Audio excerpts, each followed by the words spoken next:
Okay, so the first thing you're going to need to do is get the car up in the air just for accessibility.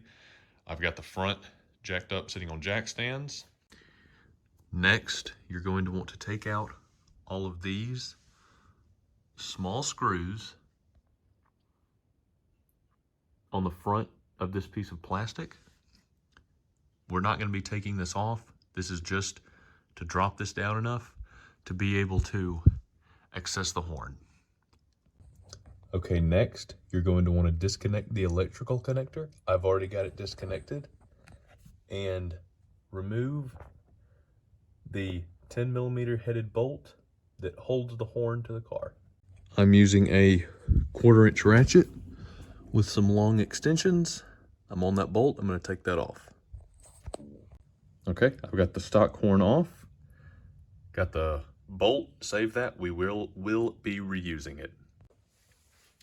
Okay, so this is what I came up with as far as mounting the new horns.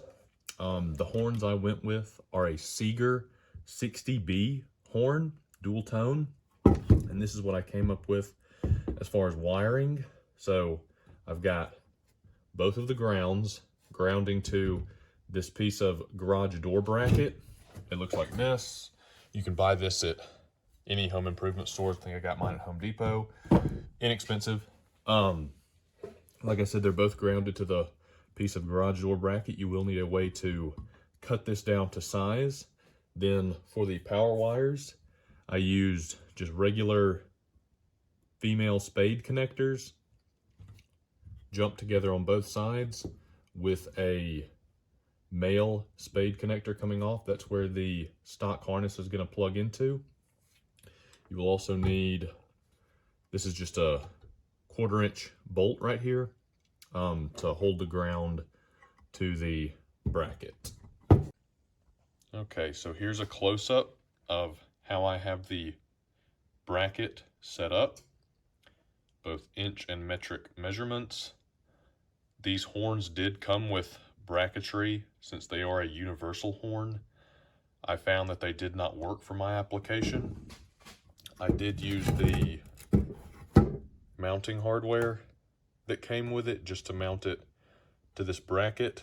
And again, this bolt is just something I had laying around to hold the grounds on. Here's how I have it wired up. Heat shrink connectors and some dielectric grease for these. Again, here are some measurements if you're trying to recreate this at home. Okay, so I've got my horn and bracket slid on top of this little plastic shield. One thing that's a good idea is to take a little bit of sandpaper to the mount, because that's where it's going to be grounding. So now it's just a case of plugging in the new horns to the stock harness and mounting the harness in the original location. All right, got it bolted in, the wire connected. Let's see if we did everything right.